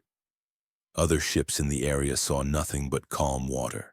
When the yacht failed to arrive in Batumi, alarm bells rang. The region was tense. Only weeks earlier, the Russo-Georgian War had left scars on the land and nerves frayed. Authorities feared the yacht might have strayed into restricted waters, intercepted by military forces, or worse. Naval patrols launched a search almost immediately, scouring the coastlines, running sonar scans of the sea floor, even checking satellite images. Nothing. No floating debris, no oil slick, no bodies, not even a life preserver. The Black Sea had simply erased it. Fishermen interviewed later spoke of an eerie stillness that day, as though the sea itself had gone quiet. Some described seeing strange lights low over the water, pale blue glows that shimmered briefly before fading. One merchant vessel reported the same, a bluish haze hovering just above the waves near the yacht's last known position. Was it atmospheric, electrical, or something no one could name? The families of the passengers clung to hope. Rumors spread that the yacht had been seen in Turkish waters, cruising aimlessly days later. A few swore it had appeared off the coast of Crimea, its decks empty, drifting without crew. Each sighting sparked frantic searches, but when officials arrived, the sea was empty once more. Investigators leaned toward natural explanations. The Black Sea is known for its unusual chemistry. Layers of oxygen-rich water float over deeper oxygen-deprived levels, where shipwrecks remain preserved for centuries. Some speculated that sudden shifts in currents could drag a vessel under almost instantly. Others suggested the yacht might have struck a rogue wave or a floating mine left over from past conflicts, but the lack of wreckage gnawed at those explanations. Even a catastrophic sinking usually leaves something behind. Here there was nothing. That's when the wilder theories emerged. Some whispered about secret military operations the yacht intercepted and its fate concealed. Others leaned into the paranormal, pointing out that the Black Sea has long been associated with strange legends. Ancient Greek myths describe it as a place of monsters and gateways. More modern folklore claims its waters sometimes open into other worlds, pulling ships across time rather than space. Picture it: the passengers lounging on deck, sipping drinks when the fog closes in. The sea falls silent. The laughter dies. The horizon dissolves. And then the world is different. The coastline gone, replaced by something alien. Maybe they find themselves centuries in the past, staring at sails on the horizon instead of container ships. Maybe they slip forward into a future where the Black Sea has dried up, leaving them stranded in dust. For the people waiting in Poti and Batumi, time ticks on. For those on the yacht, perhaps it never moved at all. Skeptics dismiss that as fantasy. But the questions remain stubborn. How does a vessel vanish in calm seas without leaving a single trace? How do dozens of search crews, sonar teams, and satellites come up empty? And why do so many witnesses unconnected to each other describe the same bluish glow at the exact spot? Even now, the Belaya Zvezda remains missing. Maritime charts mark her as lost, presumed sunk, but locals prefer the term taken. They say the Black Sea claimed her the way it has claimed countless others across history. The sea, they argue, remembers. It holds grudges, it chooses. The story lingers not because of evidence, but because of absence. A yacht disappears in broad daylight during peaceable weather within sight of shore. Families left without answers light candles each year along the coast, staring out into the dark water, listening for sounds that never come. Somewhere out there, their loved ones might still be sipping their wine, trapped in a day that never ended. Imagine standing on the docks of Batumi the evening the yacht should have arrived. The crowd grows restless, scanning the horizon. The sun sinks, painting the sea in gold. But no mast appears, no motor hums in the distance, just water stretching endlessly. Hours pass, then days, then years. The sea gives nothing back. That's the cruelty of maritime mysteries. Planes crash, cars collide, buildings collapse, and usually there's wreckage, evidence, something to bury. But the sea, when it wants, swallows not only people and ships, but the truth itself. Historians still debate whether the Belaya Zvezda belongs in the catalog of natural disasters or supernatural mysteries. Was it victim to rogue waves, a secret military strike, or something far stranger? The answer is hidden somewhere beneath those dark waters, or maybe not in this time at all. And if you ever stand on the Black Sea coast late at night when the wind dies and the waves flatten into glass, you might feel it too, the sensation that the water is watching, waiting, deciding whether to let you pass or to keep you forever. St. Louis in 2003 didn't look like a city hiding secrets. It looked like what you'd expect: boarded up storefronts, warehouses with rust bleeding down the bricks, and vacant lots where weeds grew taller than the no trespassing signs.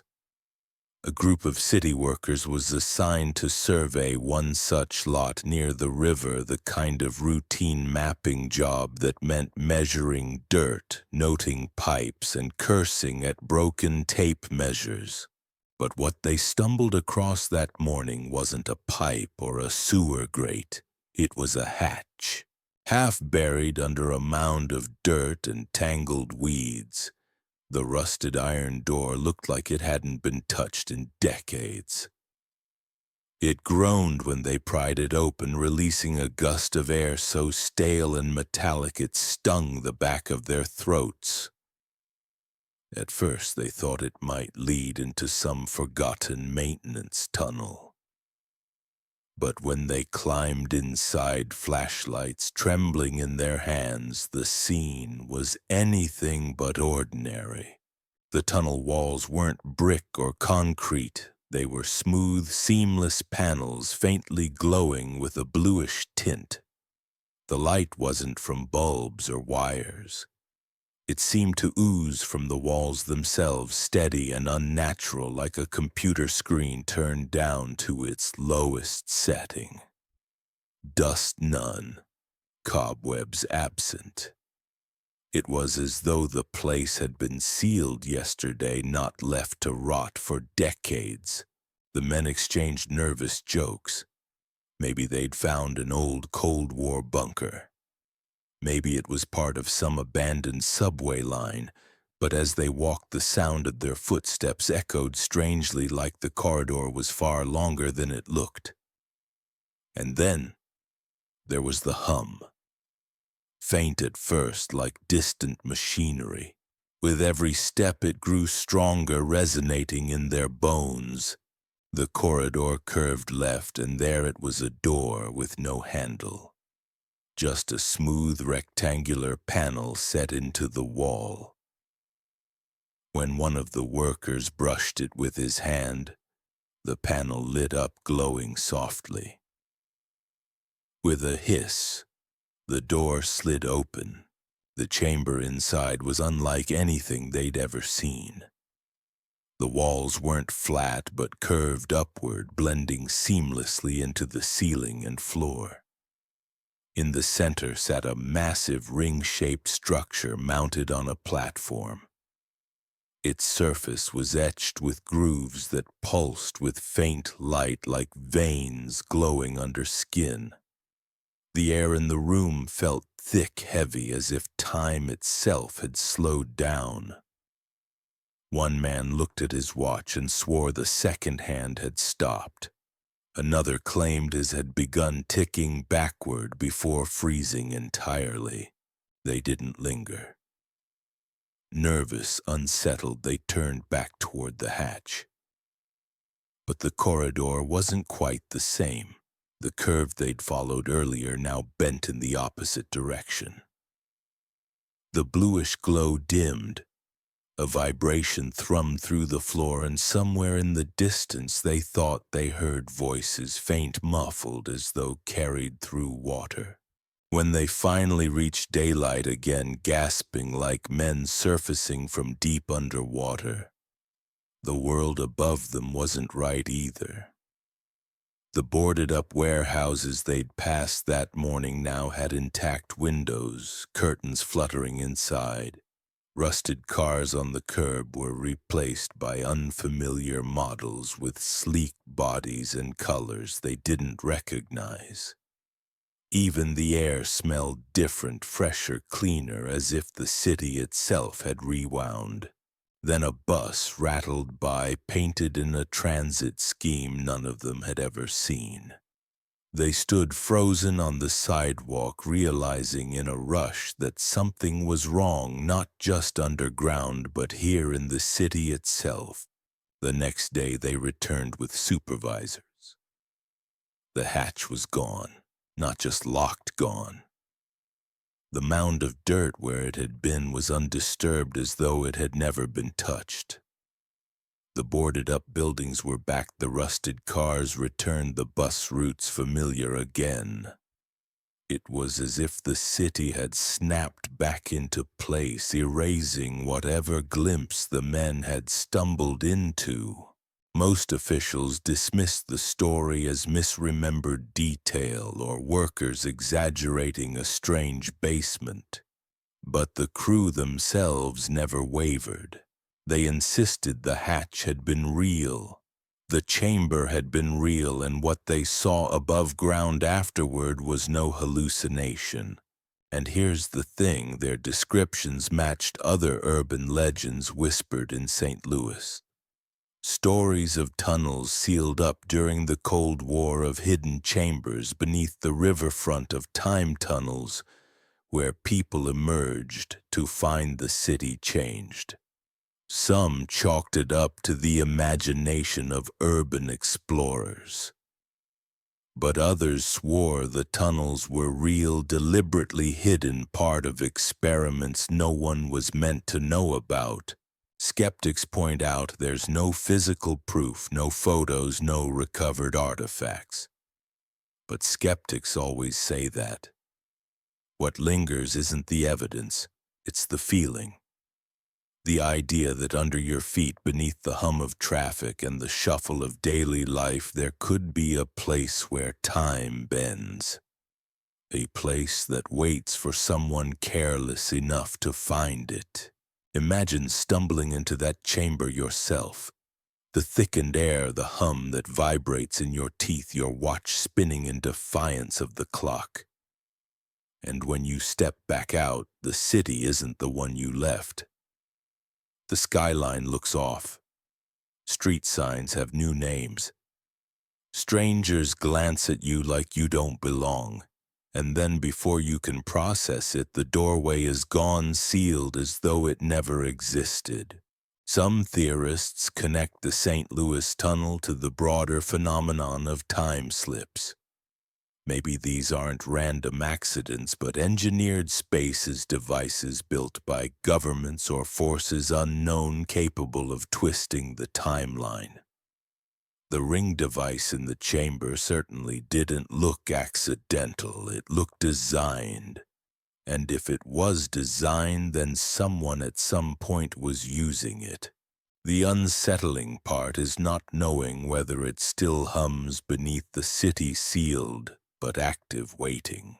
Today the lot where the hatch supposedly stood has been paved over. It's a parking area now, unremarkable, unnoticed by commuters who leave their cars there each morning. They walk across asphalt, sipping coffee, never realizing they might be standing on top of a corridor where time once unraveled. Urban explorers still whisper about it. Some claim to have found other hatches sealed with welded plates hidden under weeds. Others say they've heard faint humming near storm drains late at night. Most of it is rumor. But every rumor carries that seed of unease. What if it's true? Because if one tunnel exists, maybe more do. Maybe cities around the world sit on top of them, built on forgotten layers of time. Maybe one day someone else will pry open the wrong hatch, step into the wrong chamber, and emerge into a city they no longer recognize. And when they try to go back, the doorway won't be there. The strangest thing about time slip stories isn't how different they are, it's how similar. Different countries, different decades, different witnesses, and yet the themes repeat: sudden fogs, disoriented travelers, vanished fleets, phantom vehicles. It's as though the universe has a few favorite tricks and it replays them over and over again, just enough to unsettle anyone paying attention. Take Lake Michigan, for instance. On a chilly morning in the late 19th century, a cluster of small fishing boats pushed out from the Wisconsin shore. The men aboard knew the lake like the backs of their hands. They'd spent lifetimes reading the water, predicting its moods and surviving its storms. That morning the weather was clear, the nets ready, and families expected them back by dusk. But the fleet never returned. By nightfall, the shoreline was lined with wives, children, and neighbors scanning the horizon. The lake gave back nothing. Searchers scoured the waves for days. No wreckage, no survivors, not even splinters of wood. A rogue storm might have sunk them, skeptics argued, but storms leave traces. Floating debris, washed up bodies. Here there was only silence. Other fishing fleets vanished in the years that followed, sometimes one boat at a time, sometimes several together, often near a patch of water locals eventually dubbed the Michigan Triangle. Stories spread of compasses spinning wildly, thick fog rolling in from nowhere, and strange lights beneath the surface. The men who dared those waters learned to whisper warnings: don't linger there, the lake remembers. Fast forward to Scotland in 1983. A man named David Carmichael leaves the library in Edinburgh hailing a black taxi on Princes Street. It's foggy. Edinburgh is always foggy, but this mist feels thicker, heavier, like a curtain drawing tight. The driver nods politely, starts the meter, and the city outside begins to shift. Cobblestones replace asphalt, street lamps glow with gas rather than electric light, and the people walking past wear clothes from another era. David rubs his eyes, convinced fatigue is playing tricks. But when he looks again, the newspaper stand outside is displaying headlines from 1920. The driver, calm and oddly detached, guides the taxi deeper into this antique cityscape. Shops advertise goods and prices decades out of date. The sounds of trams clatter through the fog. For David, the ride feels endless, part dream, part trap.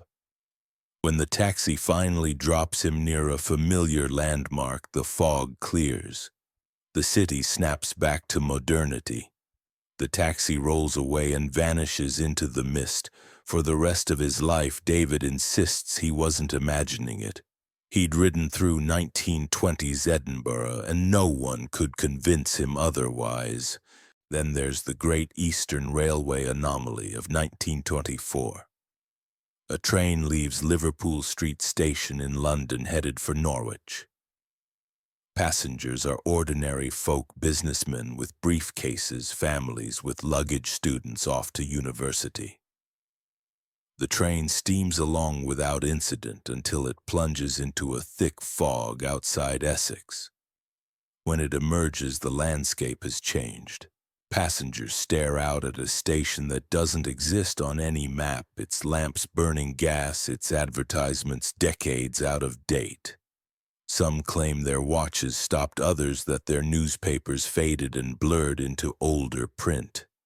The train idles, then continues, slipping back into the fog. When it reappears, the familiar stations of the 1920s are back in place. Nothing is officially recorded, but passengers keep diaries, letters, whispers, evidence of a collective unease that refuses to fade. And then in 1987, there's the Cessna 210 training flight over Colorado. A seasoned pilot, Alan Whitman, and his student Mark Reynolds take off under clear skies. At 12,000 feet, they practice stall recovery maneuvers. Suddenly, the horizon stretches unnaturally, the clouds thicken, and the plane drifts into a shimmering haze. Instruments fail, compasses spin. The altimeter dances between readings.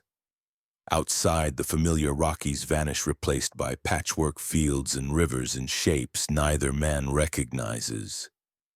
For minutes or maybe hours, they circle through impossible terrain. At one point, both swear they glimpse a cityscape out of another era, tiled roofs, narrow streets, antique automobiles. Then as suddenly as it began, the haze clears. Colorado returns solid and unremarkable. The Cessna lands on schedule. To air traffic control, nothing unusual happened. But Whitman and Reynolds know otherwise. Their watches had spun and stopped, their senses warped. They'd been somewhere else. What ties all these stories together is not evidence, but sensation.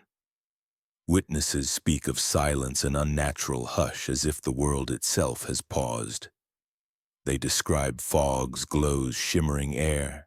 They mention compasses and watches failing, time itself losing its grip. And always the return is sudden. One moment you're gone, the next you're back, stumbling out of a world that felt as real as your own. Skeptics say it's folklore, exaggeration, tricks of the mind. And maybe they're right. Fog can confuse. Memory can play cruel games. But even skeptics admit there's something universal about these tales. They come from different places, different eras, but they rhyme. It's like humanity has been brushing against the edges of something bigger for centuries, each culture writing it down in its own way. The Michigan fishermen, the Edinburgh passenger, the London commuters, the Colorado pilots, they never met, never compared notes. Yet their stories echo, Fog, silence, disorientation return. The pattern is too neat to ignore. And here's the question that lingers like a shiver down your spine. What if time isn't a river flowing neatly from past to future? What if it's a patchwork quilt, layers upon layers stitched together in ways we don't understand? Maybe most of the time we stay on our own layer, but every now and then a seam tears and someone slips through onto a train platform from 1880 into a city street from 1920 out over a lake that doesn't exist anymore. If that's true, then none of us are safe from it. You could step off a bus and find yourself in a year you don't belong to. You could look up from your coffee and realize the skyline outside has rewound. You could fly over the Rockies and glimpse a civilization long buried, still alive in some other layer. The frightening part isn't going there. The frightening part is not coming back.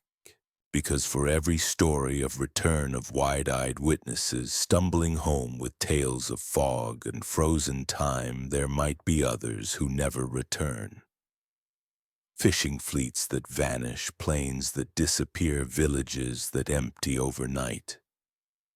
Not every slip comes with a way out. Some layers might hold you forever, leaving your family to search in vain while you walk streets that no longer exist. So the next time fog curls low around your feet, or your watch skips a beat, or the world goes eerily silent, take a breath. Look around. Ask yourself if everything looks the way it should. And remember, if you're lucky, you'll wake up back in your own time. If not, well, you might just become the next story people whisper about when they talk of the places where time forgets itself. War already feels like a haunting. The smoke, the mud, the cries that echo across the battlefield, it's the kind of place where reality wears thin. Maybe that's why so many time-slip stories cling to wars, as if the chaos of battle cracks open something deeper. Take the story of Mons in World War I. August 1914. The British Expeditionary Force is outnumbered, retreating before the German advance in Belgium. Morale is crumbling, ammunition is low, and defeat seems certain. Then, according to countless soldiers, something impossible happens. They look up and see shapes in the sky, figures glowing faintly, wings outstretched. Some call them angels. Others swear they saw phantom archers pulling longbows like English soldiers of old. The Germans hesitate, panicked. The British retreat stabilizes. Official records never mention angels, of course, but the men who fought there carried the memory for the rest of their lives. Historians argue about it, still hallucination born of exhaustion or some kind of collective vision. Either way, the angels of Mons became one of the war's most enduring mysteries. But Mons isn't the only battlefield where ghosts are said to march. Decades later, hikers in northern France reported seeing entire columns of soldiers on misty mornings, men in old uniforms marching silently across the fields before fading into nothing. Sometimes they appeared solid, other times translucent. Farmers plowing their land swore they saw helmets gleaming among the rows before the figures vanished. Was it just memory lingering in the land, or had the soldiers slipped out of their own time, doomed to repeat their march forever? From the fields of Europe, the stories shift to a city thousands of miles away. Mexico City in the 1960s. Imagine you're waiting at a bus stop one humid evening. The bus pulls up an old model, its paint faded, its engine rattling. You step inside. The passengers are silent, dressed oddly, some staring blankly ahead. The driver never glances at you. You pay sit and watch the city pass by. But the route feels wrong. Buildings seem unfamiliar, the streets oddly empty. Then, without warning, the bus lurches to a stop in the middle of nowhere. The lights flicker. You look around and every other passenger is gone. Doors open, but outside is only darkness. Panicked, you stumble off. The bus drives away, vanishing down a road that shouldn't exist. When you find your way back to familiar streets, hours have passed, though the ride itself felt like minutes. This phantom bus of Mexico City is whispered about even today, a reminder that time slips don't just happen in remote places, they can happen on your daily commute. Cross the sea again to the rocky coast of Scotland in 1900. A lighthouse stands on the remote island of Eilean Moor, its beacon a lifeline for ships navigating the treacherous waters. When a supply ship arrives after a storm, the crew expects the three keepers to be waiting. Instead, the lighthouse is silent. Inside, the beds are unmade but still warm. A meal sits half-eaten on the table. Oilskins' heavy coats needed for storm weather hang untouched on their pegs. But the men are gone. No signs of struggle, no footprints leading away, no bodies washed ashore. The keepers of Eilean Moor simply vanished. For more than a century, theories have swirled a freak wave madness foul play.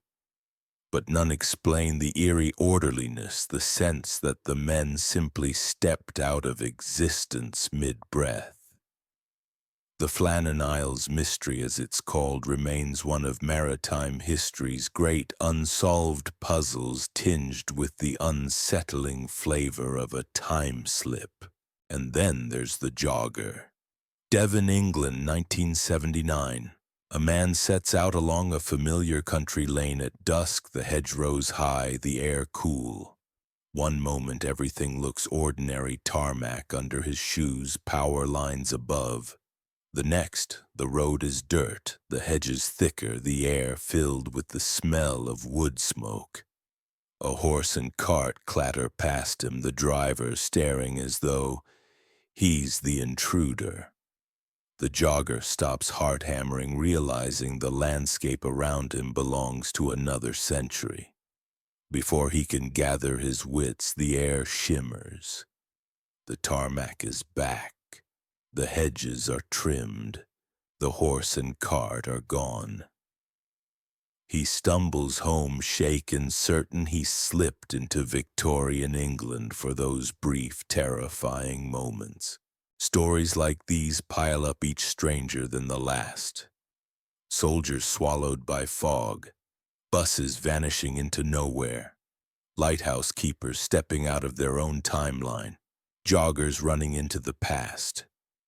They don't always fit neatly together, but they share the same strange texture. A world that feels wrong, a silence too deep, details left behind, meals unfinished, beds still warm, buses still running, but people gone. Historians still debate whether these are legends, hallucinations, or something we don't have language for. Skeptics insist they're exaggerations, newspaper fabrications, or tricks of memory. But deep down you feel it, don't you? That chill when you realize the past isn't buried. It's still here, layered just beneath the surface, waiting for someone to stumble into it. And maybe that's the scariest part. These stories don't happen in exotic, far-off places. They happen in fields, on buses, in lighthouses, on jogs. Ordinary places, ordinary moments. And that means it could happen to you. Imagine waking tomorrow and stepping into a street where the cars are gone. The shop signs red in gaslight, and everyone looks at you like you're the one out of place. Imagine being a soldier marching into fog, never to return. Imagine waiting for a bus that takes you somewhere not just unfamiliar but impossible. Because if time really does slip, then the line between past and present isn't solid. It's thin, fragile, and maybe one day without warning you'll find yourself on the wrong side of it. So here we are, drifting back from the edge of impossible stories. The whispers of vanished planes, ghostly trains, empty villages, and soldiers swallowed by fog. You've walked through them all tonight one by one, and maybe your mind feels a little heavy, like you've been carrying pieces of those mysteries with you. That's the strange gift of these tales. Even when the facts are shaky, the feeling they leave behind is sharp, lingering, almost too real to shrug off. But now the edges soften. The storm clouds that froze in midair dissolve into ordinary rain. The lighthouse lamp, once burning for men who never came home, flickers out and rests. The railway tracks go quiet, just cold steel under the moonlight, no phantom whistles, no trembling ground. And those forgotten passengers, the ones on lost flights, on vanished buses, on ships that slipped into haze, fade gently into the background, no longer knocking at the door of your imagination. What remains is a strange calm. Maybe these mysteries aren't meant to be solved. Maybe they're reminders that the world isn't finished yet, that time isn't as neat as the ticking clock on your nightstand.